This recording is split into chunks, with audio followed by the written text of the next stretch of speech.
I feel like there's two kind of women you meet. You can meet a woman who wears her sexual heart on her sleeve, and there's another woman you can meet that it means a lot more. That was the Madonna-whore complex at play, through the eyes of a man. The Madonna-whore complex refers to polarized perceptions of women as either good, chaste, pure Madonnas, or as bad, seductive, and promiscuous whores. The Madonna-whore complex directly links to a medieval motif called the Death in the Maiden. The Death in the Maiden is a medieval motif that often appears in art and literature. It refers to a beautiful young lady being seized, misled, or exploited by a personification of death. The lady in question is the Madonna and potentially the whore, depending on how you see her. Personally, I think she reflects a turning point. We often see these women pitted against each other. She's not faking it. In no world can these women exist in one. They must always be separated by borders. The standard border tends to be a man who advances from their separation. Think of the wife and the mistress. Nice to meet you. I will be using the Gothic poem Lenore to inform the backdrop of the motif. Lenore is the story of a young woman who wakes up grief-stricken, believing that her husband has died. She wanders from man to man in search of him, but her failure surmounts in her denying God. Thereafter, death appears in the form of her husband. He leads her to a cemetery where they dance with the dead. Berger melds two medieval aesthetics together, the Death in the Maiden and the Dance of the Macabre. This all happens before Lenore's downfall, shall we say? Historically, these motifs appeared in the medieval era in wooden carvings and sculptures. They were a reminder of your mortality. The Death in the Maiden was specifically there to remind women to love God first and their husbands second. Women are not the protagonist. They are the subject who we both pity and are frustrated by. Yes, she is tricked, but she still deserves damnation from turning away from God.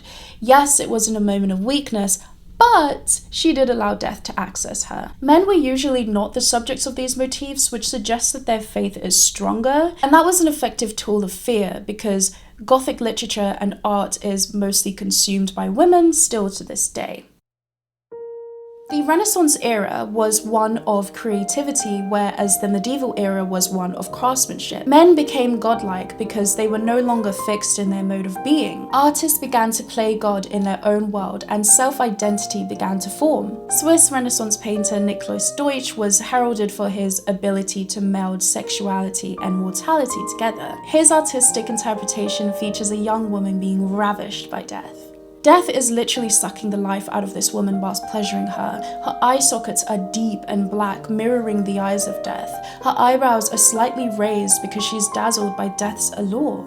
Death is personified as a poor old man. His old shredded cloak and trousers are like thin vines wrapping themselves around an old tree. Death, or the devil, must transport the woman to his world far away from God's watchful eye before the sin can take place. This portal can be identified as a liminal space. Liminal spaces are abject locations that cross borders by creating uncomfortable atmospheres. It is usually where transformation takes place, like a graveyard, a corridor, or your garden in the middle of the night. Death's beguiling force buffers his ghastly appearance, and the liminal space draws her away from the duty of womanhood. Released of inhibition, she surrenders to sexuality.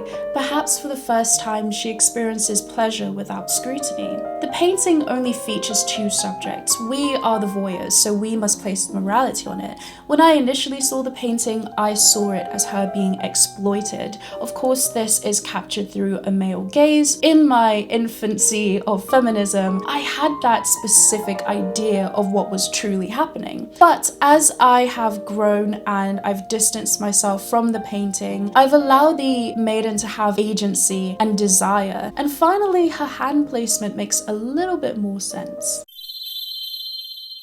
Lucy Westenra perfectly encapsulates what it is to be the Maiden. Time has been much kinder to Lucy Westenra thanks to the renewal we are giving misunderstood women. My generation is starting to reclaim femininity as we have sexuality. We've retroactively distanced ourselves from our "I'm not like other girls" past. It's their world. Stay down there and don't ever look at me again. But now it's her turn. The "I'm not like other girls" currently signify the Madonna. The Madonna may be guaranteed male approval, she may become the girlfriend, one of the guys, a cool girl, a wife, but she will never be seen as sexually appealing. I feel like this perfectly mirrors the relationship between Lucy Westenra and Mina Murray. Mina's much more conservative. In the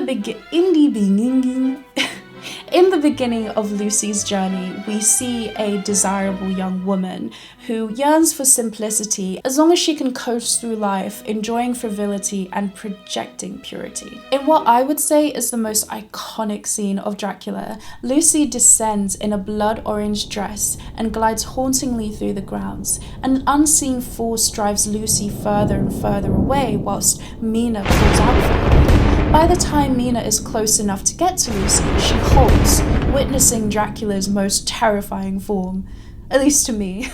The beast is exploiting Lucy, but worst of all, Lucy seems to like it. Lucy Westenra demonstrated to proper Victorian women like Mina Murray the danger of replacing virtue with voluptuous wantingness. You can't be seen as liking sex, especially with an otherworldly beast.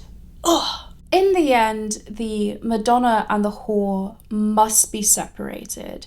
This is because if you transcend or traverse these borders as a woman, you cause an eroding of these borders, stripping away feelings of safety and conjuring feelings of disgust.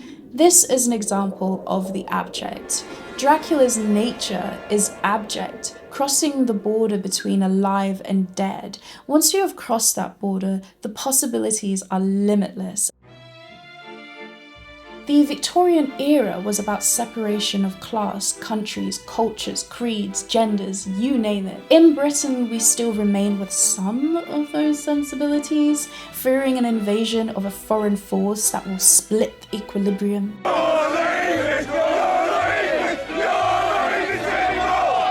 Fear is the perfect way to maintain these invisible borders, because how can you prove something is real if other people are too afraid to open their eyes? The duality depicted in Lucy's personal journey is often overlooked for its innovation. Transformations don't reveal our true self. Surroundings and experiences may evoke a new version of us that is best adapted for a new environment. After years of repression, Lucy's sexuality oozes out because her abject nature allows for it. As we retread Dracula with our Gen Z sensibilities, we're able to appreciate Lucy's duality. Lucy Westenra tells us that we can contain two opposite worlds that complement each other. She was way ahead of her time. In the original text and in most of the film adaptations, she is punished. I wanted to make this video because I know that Mina Marie gets a lot of love, and I am not saying that we should now start hating Mina. We need to also appreciate how Lucy Westenra just was that bitch, and she's a woman of our time.